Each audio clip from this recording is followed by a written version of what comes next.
I saw this and immediately thought of you. Oh wow, it's cute! Wait, you actually bought this?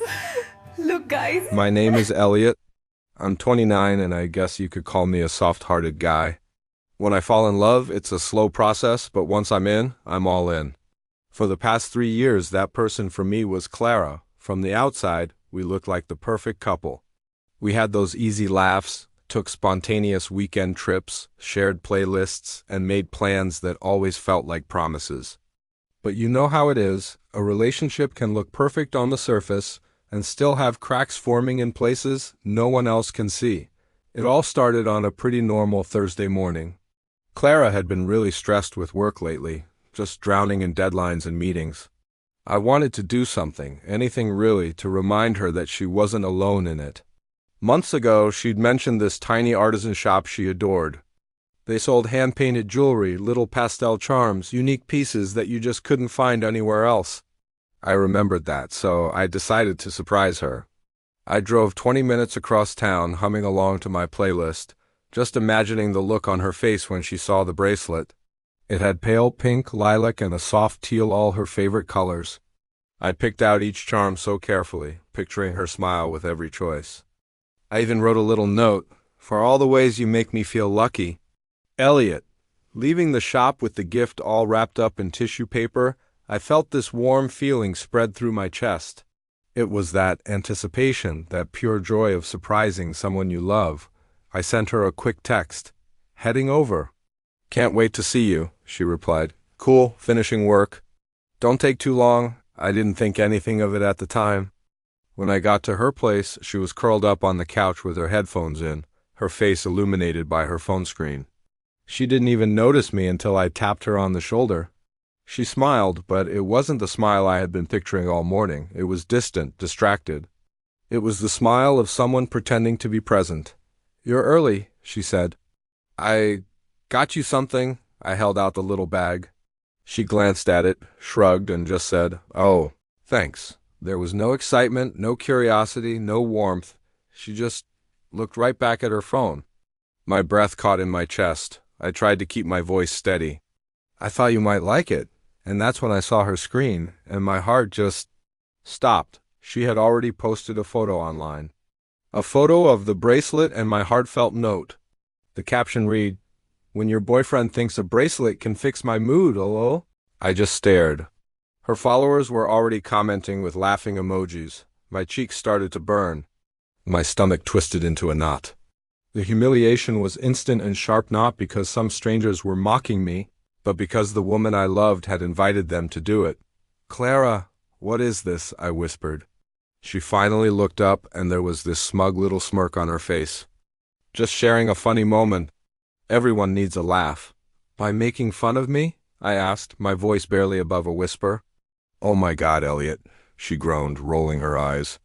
"Don't be so sensitive. It's not a big deal." But it was a big deal. I had spent my morning thinking only about her, choosing something with so much care.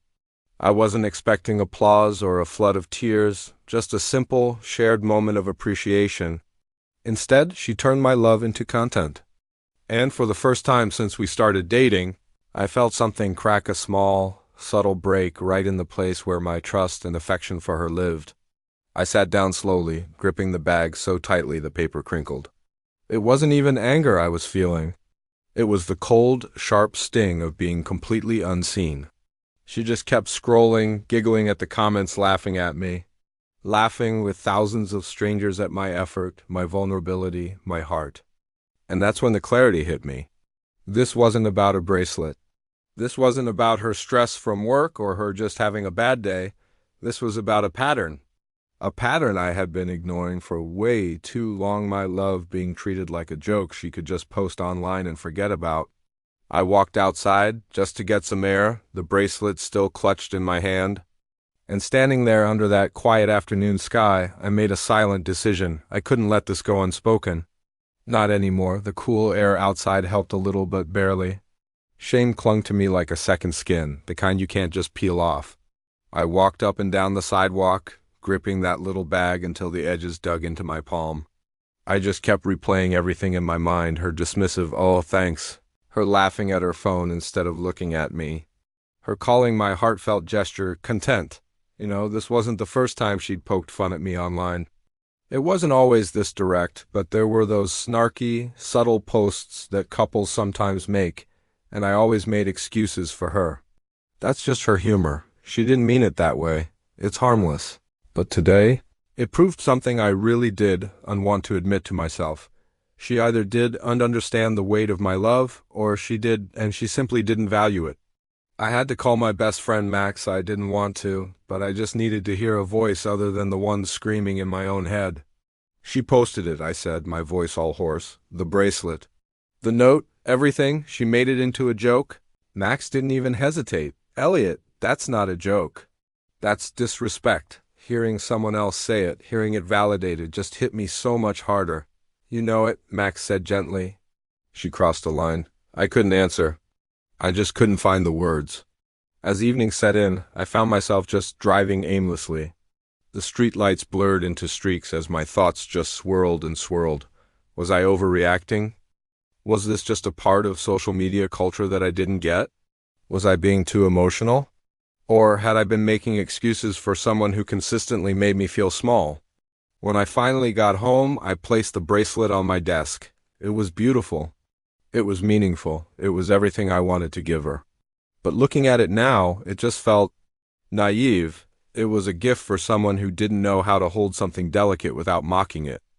I sat there for a long time, just staring at it, and a quiet certainty sank deep into me. Sometimes the biggest pain doesn't come from losing someone. It comes from finally seeing the truth about who they really are. The next morning I called Clara. She answered sounding cheerful, completely oblivious. Hey, Elliot. Everything okay? We need to talk, I said. She let out this light laugh, and that one little laugh sealed everything for me. You want to talk about the post? It's not that deep. Relax. That complete dismissal in her voice made my chest tighten. She didn't get what she'd done, and worse, she didn't care to understand. But I knew one thing for sure. I wasn't going to let myself be her punchline anymore.